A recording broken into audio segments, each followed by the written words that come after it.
welcome to the Measured Pencil. My name is Stephen Murray, and when you look in the dictionary and you look up mechanical pencil, of course they show a Bic, but the person holding that Bic in the picture is sitting across from me. It's Wes Nelson. Ahoy, hoy. Happy National Mechanical Pencil Day, Wes. Is it that time of year again? It's that time of year. We're not on a live stream this time. Nope. We're still celebrating. Lauren Michaels told us we couldn't do that live anymore, so we're not doing it live this year. We didn't earn it, I guess. But we do have a big surprise. Joining us today in studio is Justin Larson, and Justin is the hero in our world because he is the one who brought back the goodie bag of mechanical pencils from Japan. There goes my hero. Welcome to the show, Justin.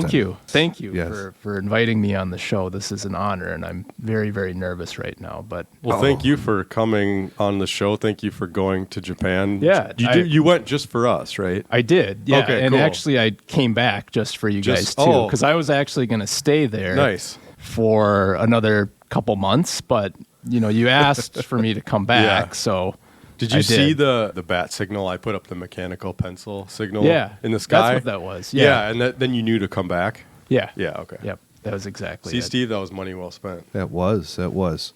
So you were traveling to Japan, and Wes said, do our bidding. What's the real story here? Initially, I went to Japan because I got family over there. And then I was talking to Wes, and he's like, oh, did you know that I like pencils? And I'm like, yes, I did. And then he's like, oh, you should go get some pencils for me. And I'm like, okay, I can do that. Yeah, I hope I phrased it more politely than, hey, go get me some pencils, bro. But that's kind of the way the conversation went. Yeah. And then I just to kind of seize the opportunity, I was like, if you happen to see something along these lines, and I sent you some images or some examples of like pencils that like we can't get in the States. Yeah. And then we kind of went back and forth on that. And then I was including Steven in. I was like, hey, guess what? We have an opportunity here. And We got a guy. We got a guy on the inside. Yeah. And I think you and I were like talking about like what's maybe some ideas for stuff that, we were brainstorming. Like, what are some pencils we can't get here? Yeah. Send me examples, send me links, and I'll send them to Justin. So while he was sort of on the street, we were sort of reconnoitering and brainstorming, and then So I just have to ask, what was that like on this massive errand hunt? Are they readily available, or did you really have to go looking for this stuff? So it's a little intimidating because, you go to Japan, right, and you expect, right when you get off the airplane, that there'd be pencil stores everywhere, right? Right. That's kind of what you guys were thinking, right? And that's what I was thinking, too. And then I noticed when I looked around, there actually weren't any. Oh, no. You had to actually look for them. So, which city were you in? So I got off in Tokyo. Okay. And then, I went to Nagasaki. Okay. So that was another city that is in Japan that I went to.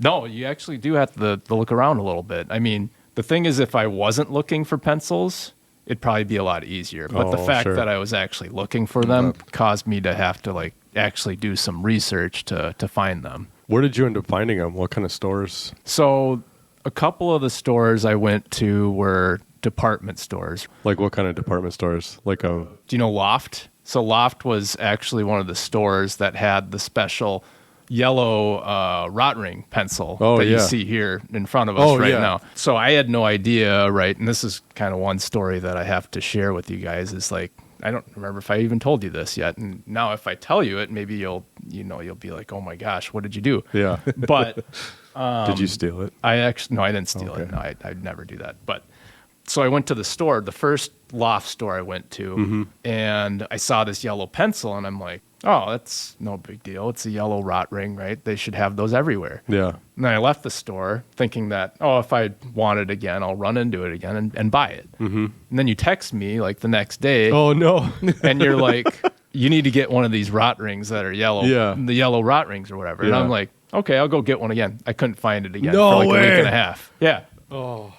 So it wasn't until later that I found out that this special Loft department store was exclusive to providing those yellow rot rings. Oh, okay. So I don't know if you guys knew that, but That's why you see it here today. Is like I actually stumbled upon it later by going to another loft department store in Tokyo and then found it there. So when I think of department store, I think of like Macy's or JCPenney. Yeah. Is that kind of in the same ballpark or no? Japanese department stores, they have a wide variety of stuff. It's not just like clothes, and it's not just, you know how like Sears or Montgomery Ward's used to be. Like there's a lot of different things, like electronics, like clothes, like pencils.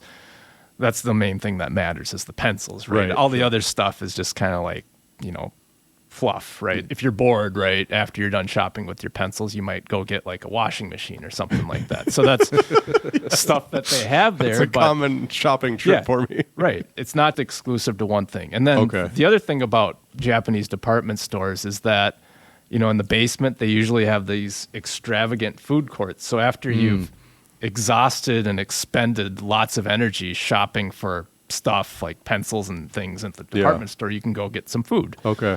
And then you're on your way. So it's basically got everything you can do. Like you can spend hours there and never get bored, and you'll probably be satisfied at the end of the day with what you got. So what does it look like? Describe for me, like walking in. What am I going to encounter? So you walk in. So usually they're really tall buildings. Okay. And I'm describing these from the perspective of these are like the ones that are in the middle of the city, right? Sure. An urban area, right outside like a major train station. So they have 9 floors of these massive long floors with endless all kinds of stuff that you can possibly find there. But when you walk in, usually it's the first floor is the food floor, and then you got to figure out, you look at the thing, and I don't know how to read Japanese. So I look at the thing and I'm like, all right, I guess I got to find these pencils now. It's like finding a needle in a haystack, right? Yeah. So you got to go up and down the floors and basically look at it. Or you could ask somebody, but they won't know what I'm talking about. Right. So I usually have to figure it out on my own. Wow. It's kind of an adventure in itself, right? Yeah. So once you get to the store, your journey's not over yet because the store's so huge. And you got to find out what you're actually going to find. So there's a lot of legwork that went into this. There's a lot of legwork, yeah. I would say, so I was there for 9 days. Yeah. I'd say, including sleeping, pencil shopping was about 8 days and 6 hours, maybe. That sounds about right. Yeah. I would maybe dedicate a little bit more time, yeah. But you're new to the game, right? So yeah, I could have been more efficient. Maybe it wasn't necessarily efficiency, like I would have still spent 8 days and 6 hours on pencil shopping, but I might have got more. More stores maybe in that, Yeah. So when you're in the department store, can we stay on the department store for a sec? Yes, absolutely. You've gone through 8 floors, right? 8 floors. And it's probably on like the 9th floor. Actually, in this case, it was on the 9th floor. What does it look like? What do you see? So, what's your first inkling that the pencils are over in this general direction? First of all, once you find it, you know that it's the pencil area because it's a massive... Because you see a bunch of cool people there? Cool people, yeah. And it's just endless. Stationery in Japan is no joke. They take it very seriously. Okay. You got pencils. I do think the one challenge, though, with stationery, though, is that you get a lot of competition for pens. Oh. There was probably 2 to 1, I'd say, pen to pencil ratio. Okay. So when you're shopping around, even once you get to the stationery section, there's the other challenge of actually finding the pencils, right, within that section. So they have all kinds of different pencils, all kinds of different pens. There's rows and rows of like your standard economy ones. And then there's some that'll be like in a display case, like the more expensive ones. Usually it's the pens that are the more expensive ones. They don't have the high-end pencils quite as much. And then they got all kinds of miscellaneous stuff, like a whole section on erasers, paper, coloring books, whatever, right? And it probably, nobody can see this room right now, but I'd say it's about 10 times the size of this room. Really? Yeah. Wow. Holy smokes. Yeah. So that's like half a Staples. Yeah. Wow. Really? Just exclusive to this. And this is just like, this is one example, right? Wow. One other store that I went to, unless you want to still talk about department stores. No. So I went to this store, it's called Itoya, right? Mm-hmm. And actually that's one of the pencils that we got here right now is an Itoya pencil. And here you go. It's this red, sleek, stainless steel pencil. Yep. It's so cool. Yeah. Actually, this store, so they're all over the Tokyo area, and actually they probably are all over Japan, but It was actually a store that is 9 levels. Wow. Exclusive to stationery and No all way. kinds of stuff. Yeah. Wow. Now, granted, the 9 levels are a lot smaller than, say, your average department store. But still, yeah. But yeah, and the way it worked, it was the Ginza location. It was 9 stories, and they're very skinny floors, so there's a lot going on in them. And the most popular ones are like the 4th and the 5th floor, which were pens and pencils. So those were by far the most crowded. Okay. But in order to get to the top floor, you got to take the stairs and you kind of weave in and out. Cool. But it was this journey of going 1, 2, 3, 4, 5 until you actually got to what you wanted, the pencil section. And that's actually where I got the. You're gonna have to remind me what the name of this pencil is that I bought from Japan. Oh, the special one. The special one, yeah. The Combo Zoom. Yeah, the Zoom, yeah. And that's where I found that pencil, where it said limited edition. I got to get that, right? Yeah. That's how that happened. Has Wes told you what a find that is? I've heard, but maybe you can tell me more. It for sure is not available here. Yeah. And if you do have your hands on it and you're trying to sell it on eBay, it's easily over $100. Wow. That's amazing. I'm glad I found that because there was a lot of options there that, sometimes you get a little overwhelmed. I'm like, I don't know what to do. I don't want to mess up, right? Yeah. So fortunately, I got it all together and I got the right thing. What drew you into that pencil? Well, first of all, there was a wide array of colors, right? This one said, limited edition. This is the only one of this color. I got to get that one. Nice. It's got to be like even if it wasn't that great, it would have still been pretty cool, right? Fortunately, it sounds like it's pretty cool pencil. I had no idea. Yeah. I had no idea. So that was pretty exciting to see that. And then the other pencils there are they're more the economy pencils, but there's stuff that you probably can't find here, right? Yeah. Yeah. All the Atoya stuff, the Sakura. Yeah. There's other Sakuras out there. I can't find the particular model that you brought back. Yeah. So, yeah, this is just some really cool stuff. It is just so different and so cool. I mean, the Zoom just takes the cake on everything else. I'm just like, I'm so caught up in this idea that you could just go to a store. Not only is there a store where there is an actual pencil section, but that there's a whole 9 floors dedicated to stationery. Just stationery, yeah. I mean, that's just, it's not even a whole nother level. It's just like a whole different planet as far as like.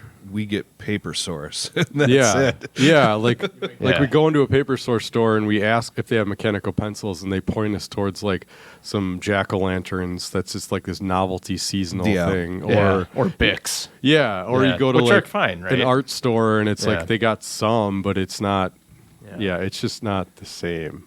Yeah. So I'm really jealous.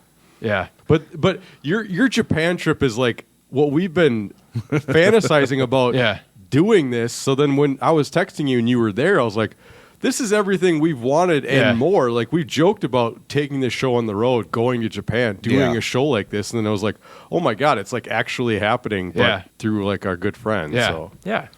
So one of the best parts about this is that the exchange rate is so insanely good right now between US and Japan. Okay. I feel like I could have bought more even. Really? But I was just like, 10,000 yen, that's a lot of money. But then, wait, no, it's not really. It's only like $60 in American money. Yeah. Where I like come back and I'm like, I could have bought like 5 times as much stuff. Yeah. But that just means we got to go back. Exactly. Yes. Yeah. And I do mean we, like collectively, even if it's just me going by myself, because we live as one here. Yeah. Yeah. But I would. That'd be amazing to go there with just like fistfuls of cash. Yes. Yeah. Like it's basically free at a certain point, right? Because if we get all the Tombos come back here and sell them, triple pay for itself. Because you said that was what, $100? $100. I don't remember what it was, but it was like 3,800 yen, $25. Wow. Yeah. There you go. There's like this idea, like when I go and I'm trying to find something like sparkling water or a book, right? Like there are bookstores around town that I can go to and I can look those up very easily and I can go on kind of a quest. And I like that. I really enjoy that hunting and gathering, RPG style quest. With mechanical pencils, it's not as possible. We have tried. And we have tried to do that. We've driven to St. Paul to do wet paint. Yeah. But it's not like it's not even doable. No. It's like you could go to a million stores, but you're not going to find anything because it just doesn't work that way here. So. No, it doesn't exist. It doesn't exist. Yeah. Yeah. I mean, there'll be the Caran d'Ache at a lot of them, which is great. It's a great pencil, but that's the only one to get excited about generally. Right. Yeah.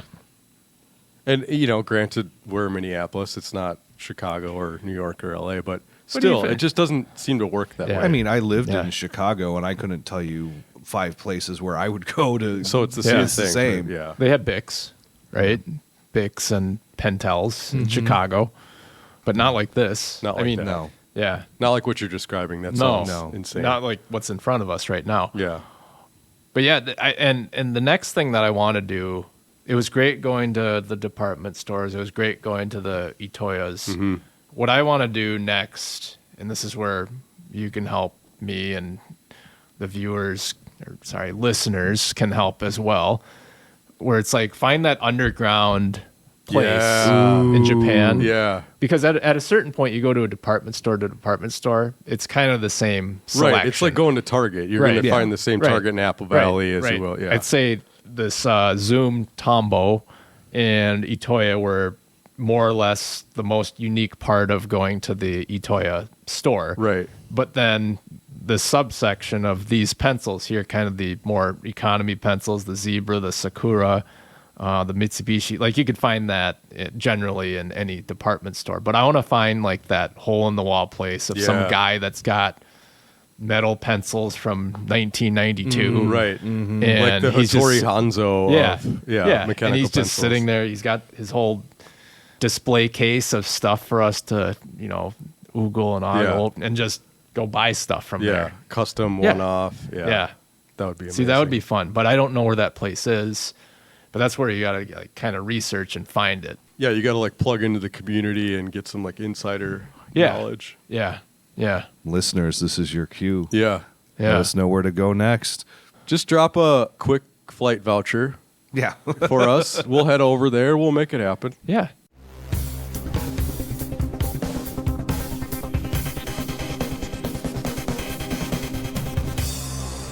How many different stores did you end up going to? So let's see. So I went to, I think 5. 5 different stores? Yeah, 5. So 5 over the span of, like I said, it took me 8 days to find all these pencils. I was probably in a store average a day. So were you Googling this, or how were you finding these stores? I was Googling it, and, the last one that I went to, when I discovered the yellow rot ring at the Loft, I actually didn't know, because the Loft is actually a subsection of a department store that I didn't know how it operates. So I just kind of stumbled upon it, the last one. But yeah, throughout it, and you kind of go to the various stores or whatever. The Itoya one, that was a special trip to Ginza, because I knew that was kind of the flagship 9-floor stationery store. And I'm like, there's got to be something cool there. Nice. And there was. And I would say, though, that if you were a pen fan, it would even be like 10 times bigger, because there were pens in there that were, 100,000 yen or whatever, which are like $600. Like fountain pens or just all sorts of pens? Fountain pens, ballpoint pens, everything in there. Yeah. I wish there was that equivalent for mechanical pens. Like there was good selection, right? There wasn't just that quite. Like that's next level, it seems like, for some of the collectors there. So. And I don't know if people listen to the show, but, if you go to this Itoya store and you got fistfuls of cash, go there and buy some really awesome fountain pens that you can't find anywhere else. Luxury gold ones and everything like that. Yeah, it was pretty cool. How much did you tell your travel companion, look, I know you want to see this, but no, we're going pencil shopping. Yeah, everybody wants to go pencil shopping. Right? Oh, they were in it the whole time. Okay, good. As I was walking along, they were like, hey, I found some of these, yellow wooden pencils. And I'm like, that's great, but I'm looking for, mechanical pencils right now. Yeah. Oh, okay. So they're trying to help. Yeah. But, misguided a little misguided. Yeah. Not experts like us, but it was fine. But yeah, I think it builds a new appreciation for them in the pencil. And there's one other thing too that you always got to keep in mind. Like if you're growing up in Japan and you're taking tests and studying and everything like that. Just think of how hard you'd actually like work more, or harder you'd work if you had this wide array of potential stationery. Like everybody like works hard, right? Yeah. But they work hard not because they want to succeed, but it's because they want to use their pencils, right? And that's why I was like, man, I got to go like write something or take a test. Yeah. You know, it's going to be really, really fun to take part in that, right? Because you got these cool new equipment that you can try. Absolutely. So, but yeah, no, travel companion, all for it. Was glad to be there. You know, went really well. How often do you get back to Japan? So that was actually my first time in 5 years. Oh, okay. Actually, but usually I try to go every other year. Okay. I used to go there all the time when I was little, probably on an almost annual basis. Yeah. But, you know, when you get older, it's harder to get back. And, Sure. you know, try to get there. You got to go at least a week at a time because otherwise, you know, with traveling down there, it takes 2 days to go there, a day and a half to go there, a day and a half to come back, where you got to make it worth it, right? Mm-hmm. Especially when 8 days out of 9 are going to be shopping for pencils. How long is the flight? So from here in Minneapolis, it's 11 hours. Okay. But I actually took an option to go to Dallas first. Okay. And then from Dallas to Tokyo, it's 12 and a half hours. So it's a pretty long flight. Yeah. But it's totally worth it in the end. And, you know, I've done it so many times where it's just like, it's not a big deal anymore. Like it kind of goes by fast. And I'm usually not one that sleeps on planes, but I was so tired and worn out from doing my search here that pounding I was the pavement for pounding pencils. the pavement. I slept like no other on the way back. Like probably 8 hours of the 12 hours I slept because I was just so hands stained from graphite. You know, the knurling just destroyed my, you could see bone at the end. And then eraser shavings all over eraser you. Shavings just all over me. But then, you know, you take the nap on the plane, you're good as new. So it's just like it never happened. Right. Yeah. We got to go back soon, though, because I don't want to make it another 5 years until the next time I come back. And now that I need more inspiration, right, in terms of what I'm finding. This was like my first time being in Japan. You know, I've been in Japan a million times. But have I really been in Japan to look for pencils? Not in the pencil circuit. Not in the pencil circuit. Not to this extent, right? I've always appreciated it. Yeah. But not to this level to go on a search. Justin, I have to ask, what was the best thing you ate when you were over there? What was the best thing I ate? Yeah. So I would say I'm pretty simple in terms of what it is I like to eat. You can get ramen anywhere, right? You can get it here. You can get it at a grocery store. But my favorite is the ramen with pork cutlet and everything in it. I don't know. It's just simple. It's good. And it, you know, you get filled up and you get fed for like $10 or whatever. There's just so many different things though that you can eat. So like I said, pork cutlet is one that I eat. Unfortunately, I can't eat seafood, which is like 95% of the stuff there. So I kind of got to avoid that. But they also have a lot of good baked goods too, right? So, you know, you're on the go or whatever and you're hungry. You don't have to go to a restaurant all the time. Like there's these bakeries that have all these pastries, donuts, even donuts with like curry donuts and everything like that. They're so good. And it's everywhere, right? Because the thing with Japan too is like places that don't serve good food, they don't survive. So almost everywhere you go, it's going to be solid and it's going to be quality. You're going to get awesome service. They're going to treat you like royalty there because, you know, you're the customer and they want you to be happy. So it's very rare that you'd ever be unsatisfied with your meal there. It's just very good, high quality, high respect. And that's just part of their culture. So it's really, anywhere you go is good. Anywhere you go. Thank you, Justin. Thank you so much for coming in. This has been the best National Mechanical Pencil Day ever. Best. I'm glad to be a part of it. Yeah. This is pretty amazing. Yep. But this is fun. So thanks for inviting me on the show. Absolutely. You are welcome anytime. Absolutely, yeah. Thank you. And celebrate responsibly, listeners. Yeah, be we safe. love you. Yeah. Happy National Mechanical Pencil Day. Goodbye. This was The Measured Pencil with Wes Nelson and Stephen Murray. Theme song and additional music composed and performed by Josh Baumgartner. Additional production support by Two Desk Productions. If you want to see what the pencils look like, please follow us on Instagram at The Measured Pencil. If you'd like to share your pencil story, please record a short audio file, maybe 1 to 2 minutes, and email it to us at themeasuredpencil@gmail.com. Or if you'd like us to review your favorite pencil, please email us with the name and it might appear on a future episode. Thanks for listening.